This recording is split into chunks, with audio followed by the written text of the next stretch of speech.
What is up, travelers? How are you guys doing? Oh my God, it is so lovely to see all of your beautiful faces. Today is December 26, 2021. And oh my God, I'm terribly sad and embarrassed at the fact that it has literally been over a year since I put out a last video. As you guys are all aware, we've all been dealing with the pandemic these last 2 years, and it has been quite the roller coaster. So on top of that and just regular life shit, I have to say I've been slacking a little bit on these videos. Last time we saw each other, I was still living in India with my husband. I was sitting across the dining room table, sharing a bottle of wine with my good girlfriend Nandi. And at that time in India, the pandemic just seemed to be somewhat under control. So much so that my girlfriend Nandi and I even traveled around this time last year through the state of Rajasthan. Shortly after returning to America in April of this year, 2021, the second wave of the pandemic hit India, and honestly the country went into complete crisis.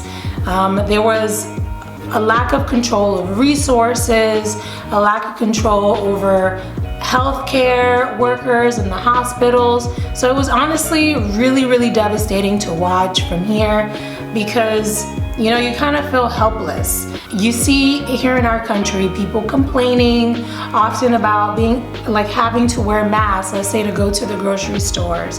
And then you see people in India literally gasping for air because there's no oxygen or ventilators, you know, and dying in the lobbies of these hospitals. So it was really tragic, especially having just left and the country being in such dire situation. On top of that, India already has record high numbers of pollution in the air, and so often I would check in with my friends still back in India, and they would tell me about how the air was even more so congested because of all of the smoke from the pyres and people being cremated throughout the city. So it was a really tragic and hard time for me to watch, especially being back here in the States. Although I was grateful that I kind of felt a little bit in a safer situation, it was still really hard to watch. There are so many problems, and not only one person can do anything about all of the problems of the world, but I'm definitely inspired by my friend Nandi, who seemingly overnight created this nonprofit organization where she focused all of her efforts to raising funds and getting food for the cremation workers, who are often some of the most vulnerable, mistreated, and underpaid workers in Indian society. It's people like her that often inspire me to become a more well-rounded, better person. You know, instead of just being paralyzed like I was by all of the problems that the world was facing these past couple of years, she decided to act. She inspired dozens of volunteers to join her in her efforts, and honestly, I'm really proud of her. I'm proud to have her as a member of our world society, and I'm proud to personally be able to call her a friend. It's probably one of the best things that I love about travel is that you can literally be inspired by someone a world away. And I've been reading this book recently by a renowned travel writer called Rick Steves, and he would often say, travel as a political act.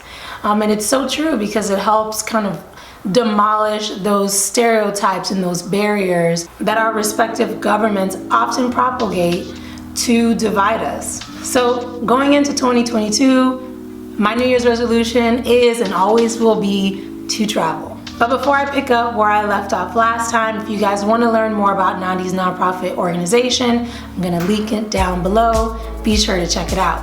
Okay, let's get back into the video. Like, I wanted to go into a little bit of like the cost of living, because that's always a hot topic. I feel like when I meet even my friends from back home, they always want to know the differences between how much it is to live in India versus relative to prices back at home. And I always find that, and you mentioned this to me earlier, it's like we're always like, oh, it's so cheap, and you're like, what? Not really, but everything is relative, right? So for example, on average, housing in the US, you guys know, rent is gonna cost you and this is like in a decent price range, anywhere between $800 and $1,200. Versus we're here in Delhi, this is a big metropolitan city. Rent is gonna run you what would you say?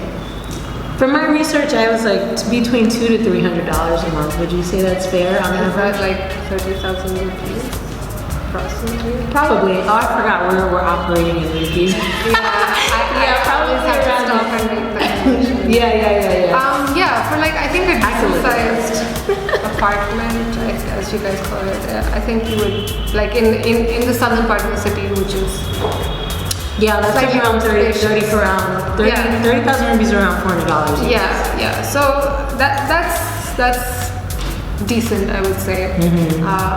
You know, but again, like she said, you know, it's relative to income and cost of living. So even though you might think it's cheaper, like $400 rent? What? Yeah. So but you know, there's so much else that goes into living in a place like this. Well, like education is another thing. I mean, I know in the US, I took out like upwards of $30,000 of student loans to go to a public institution.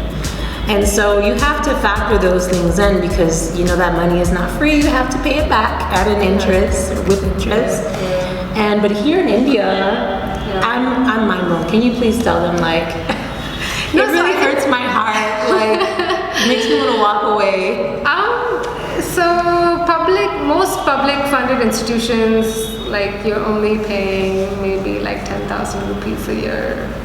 That's like $150 a year for tuition. Maybe less also, you know, like it could be less.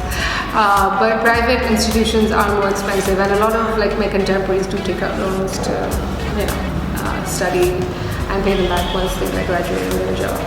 I wish $150. That's like one credit hour, literally like one credit hour worth. But I mean that's also to say because I think it's also how you know a government of a country prioritizes the needs of its citizens, which and education is also very important. Really big thing here. Culturally, and also just because there's such a huge population, unless you have a degree, what kind of job are you gonna get? Right. You know, to be competitive, to be able to sustain yourself and a family. You know, so that's a very important thing. Which is why you know the fees for something like a public institution is so that even lesser economically privileged people can also attend.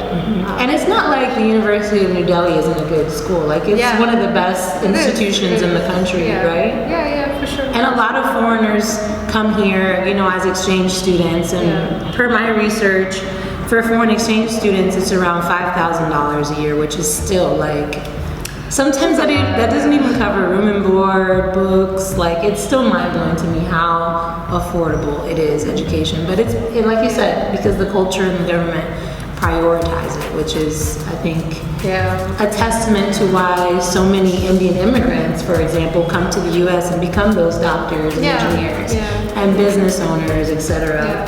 And they're part of the tech industry. Like I can go on and on. I think the struggle is right. And then there's healthcare, which I know is always a hot button topic, especially for the U.S. because it's a privilege to have healthcare.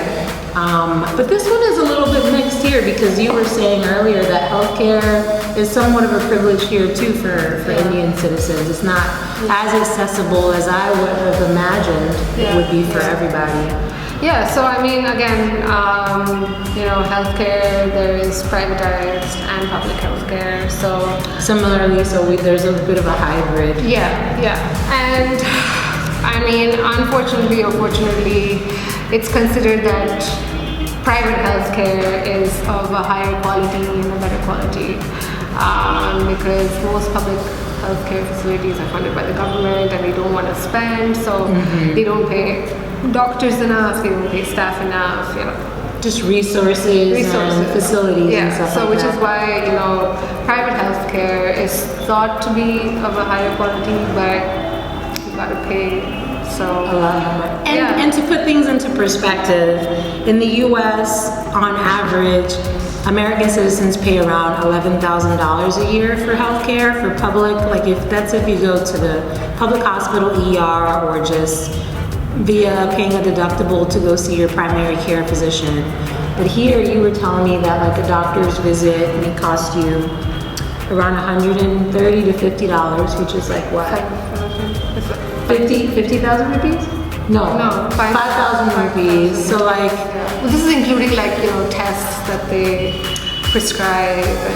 And I'll leave somewhere on the screen what that conversion is, but relative, it's very, very little. This is for a good doctor, private, not a government doctor. This is like a private setup.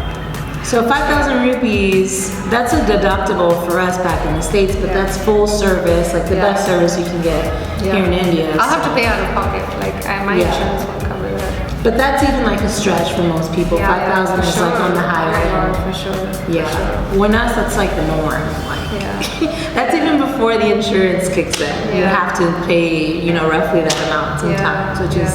No, I mean, that's a considerable expense. Like, I would think about it, you know. And I would be like, oh wow.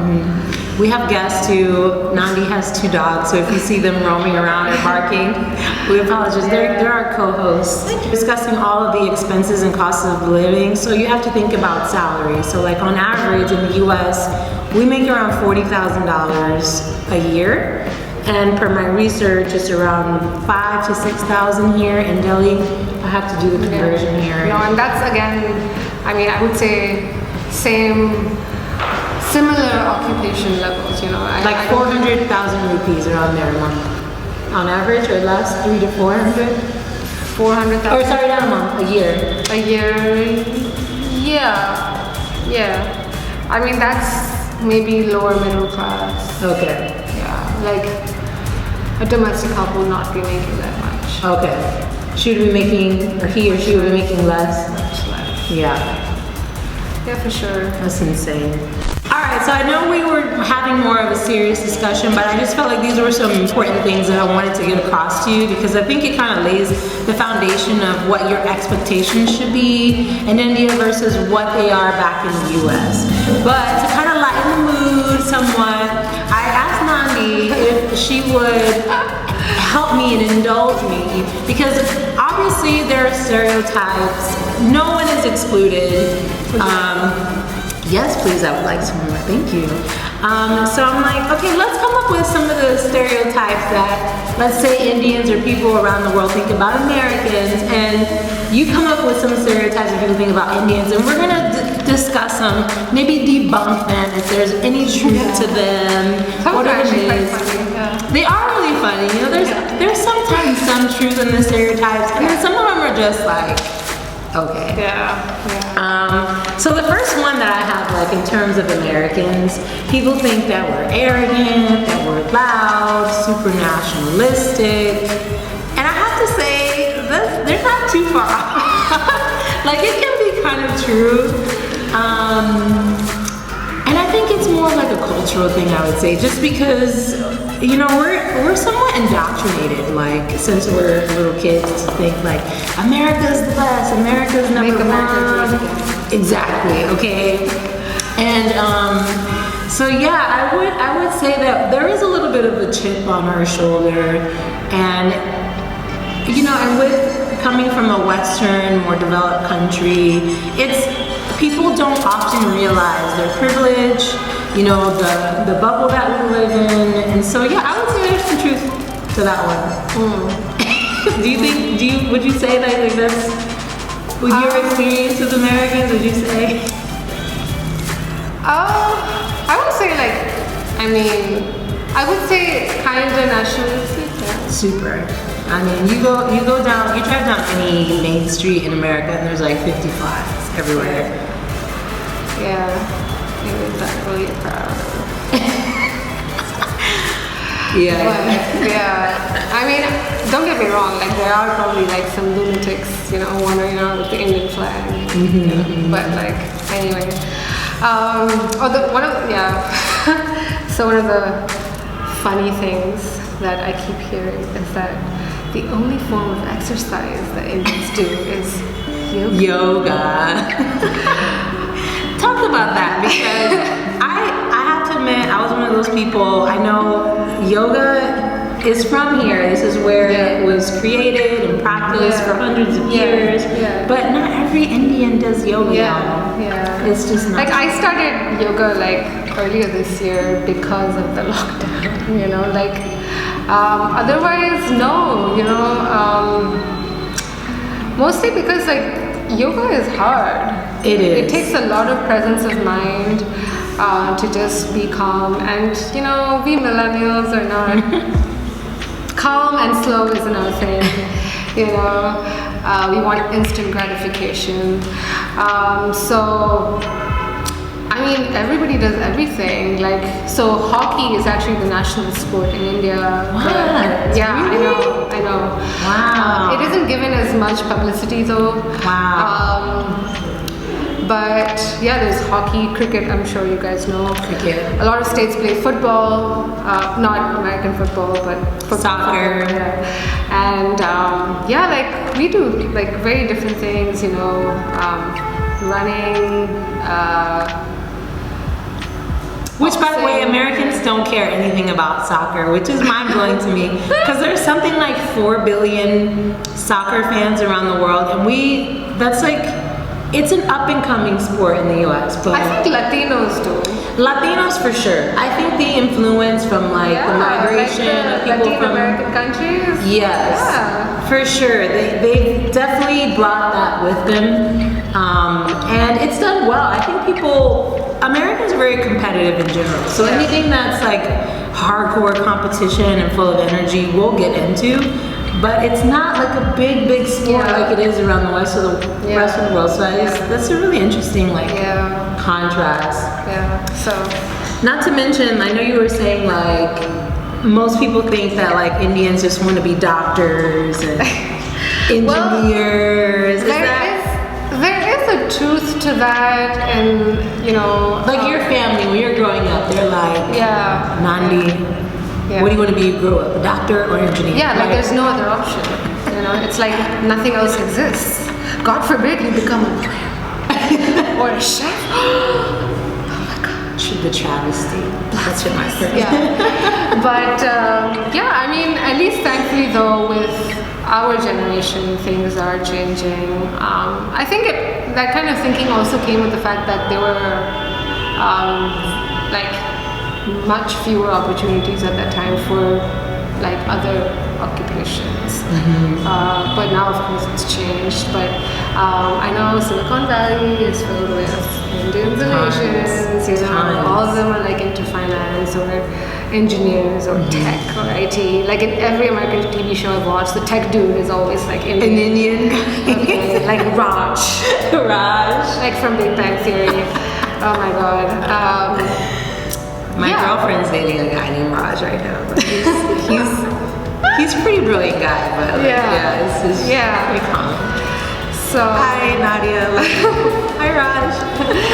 I mean it's kind of funny. Also, like, you know, I think that some people think that like, oh, Indians are good at sex. Like Kama Sutra. Oh my God, yes, Kama Sutra.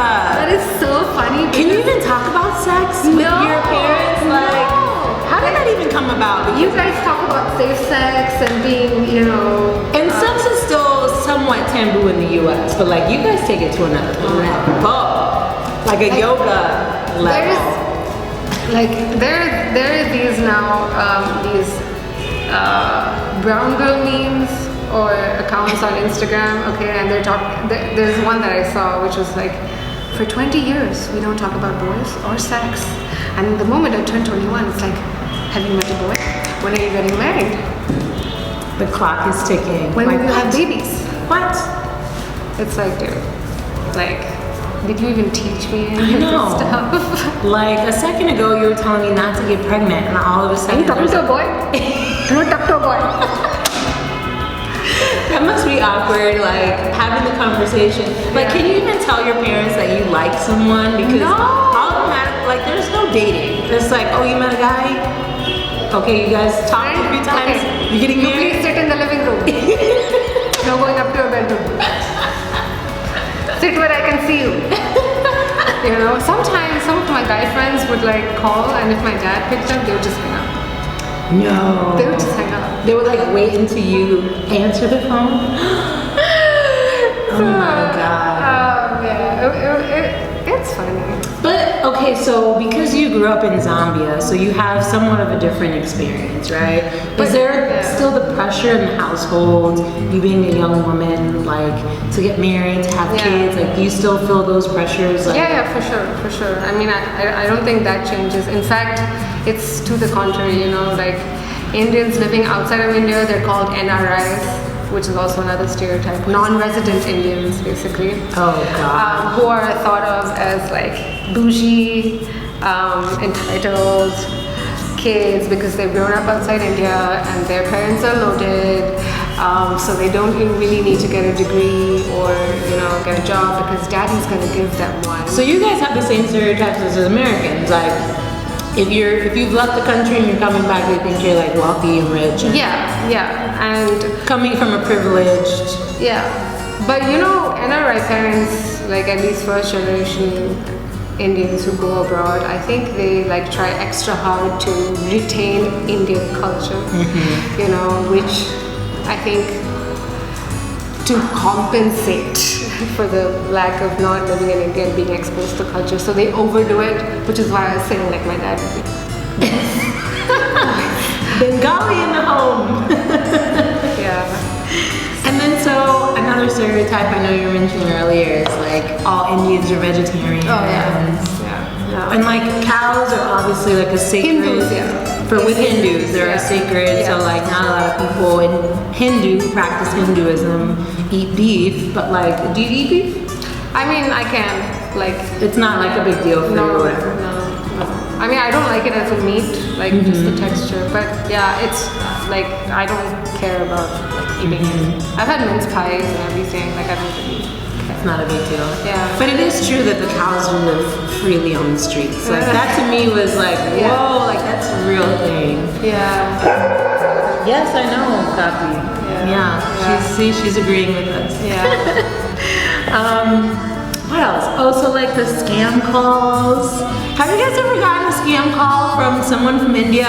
Like, or even talk to somebody from a call center, like when you need customer Yes, that is true. Like if you call your credit card company, like American Express, and someone who's like in Bombay, which is Mumbai, and they have an American. Yes, like in the finance industry or even the airlines, the call centers come here to India. And they make up American names, be like, hello, this is James, and I'm in San Francisco. And I'm like, bro. So that stereotype there's a little bit of truth to that, right? Yeah. And then there's that meme, so he's like, hello, I'm James from San Francisco. And then the moment he goes back home, his mom's like, why did you get back home so late? Huh? Ashish? No!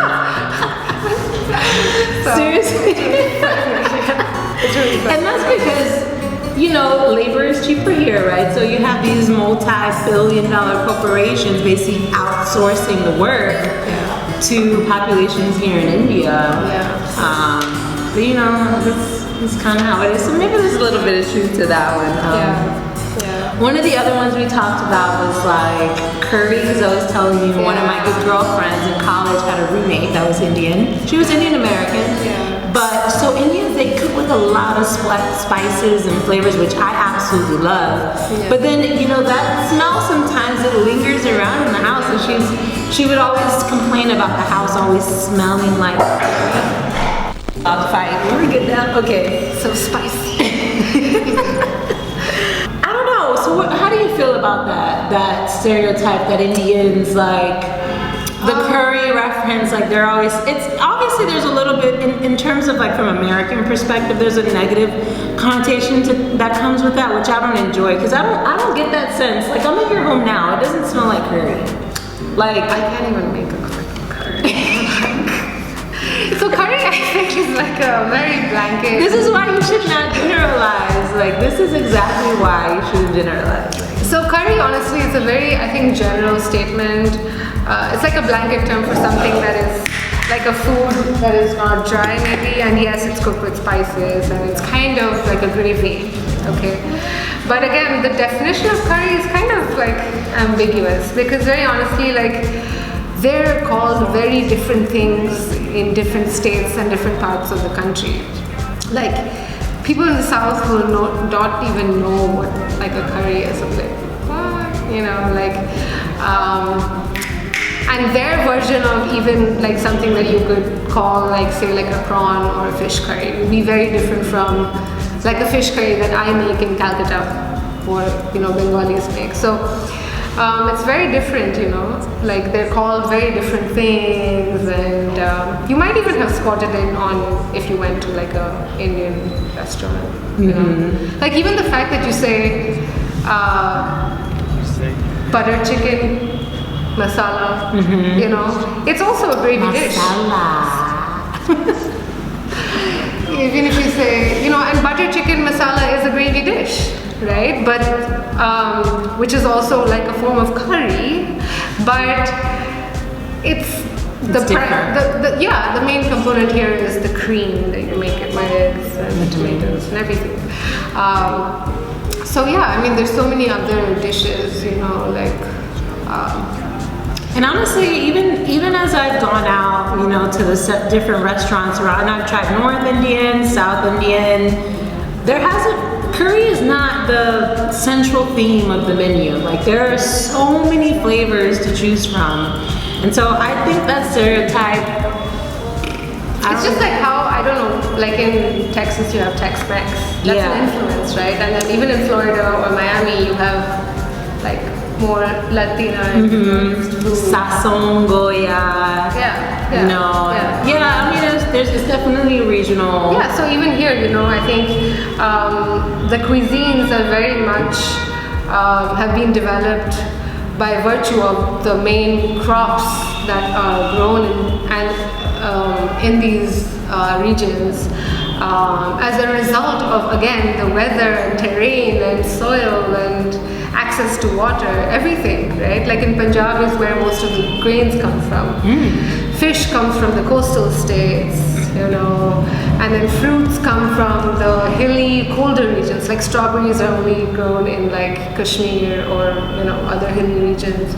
So again, it really like boils down to where you are. It's very different. It's true. Yeah. Like if you go to a North Indian restaurant, it's going to be completely different to the cuisine. Like I said, like even the Punjabi cuisines are more like saucy and oily. That's what I like. Like I like Punjabi food. And then South Indian is like a lighter, much more healthier. Much more healthier. Like it's very filling still, but it's completely different. So I would say that curry stereotype is not a fair reference at all to at least my experience being here, even from the perspective of a foreigner. And Nani, you would agree too, right? Even living here and being from here. Yeah, for sure. So another thing that we talked about, stereotypes from an American perspective. I know a lot of Americans always comment on like body odor, hygiene, and I don't know. How do you feel about that? Because obviously it's a negative, nasty one. I can't say that I haven't been in a situation where like my Uber driver in like the midday of July hasn't had body odor, but he's probably just like a nasty man. But what do you think? It's like kind of an ugly stereotype from Indian that people have, or at least foreigners from the US have about Indians. Listen, if you're living in Bombay in peak summer, bro, no amount of deodorant is gonna help you. Like, trust me. And you were saying people have other things to worry about, like they're trying to survive, right? They're concerned about deodorant. Is that you know, like if I'm on the local train in Bombay and I'm going back home, I'm probably gonna be on my phone, still responding to work calls or figuring out what to do for dinner and cook, and you know, like I'm sure I'm gonna complain about that disgusting stinky man in the country. But that I wouldn't say that's like a norm, you know. It's a result of climate. It's a result of climate as well. I'm not saying all Indians have perfect hygiene. You know? But you were saying too, like because people here dress more modestly and conservatively, like we're very vain in the US. Like I wax everything. my armpits, you know, my goodies down there. So, but like here, it's not like a priority like it would be. Yeah, for sure. Back in the States. So. Okay guys, this will conclude part 2 of this series. I know we're still coming off of celebrating the holidays, so I don't want to take up too much of your time. So I'm gonna end it here and then conclude this conversation in part 3 in the final video of this series. Coming out hopefully shortly. I hope not to drown it out or draw it out a year like I did this last video. With so much of this conversation left to cover and discuss, I don't want you guys to miss out. So be sure to subscribe, and if you like the conversation, be kind, leave a thumbs up, and be sure to hit that bell if you want to be notified when the next videos get posted to my channel. And lastly, guys, if you've been to India before and want to contribute to this conversation, I would really love to hear from you. So comment down below, what were your experiences like? Can you guys relate to any of the things that we've discussed so far? Please let me know. I really would like to hear from you. Until then, I'm wishing you guys a very, very happy and safe new year going into 2022. Please take care of yourselves and take care of your family. Lots of peace and love, and I will catch you guys somewhere in the world. See you next time.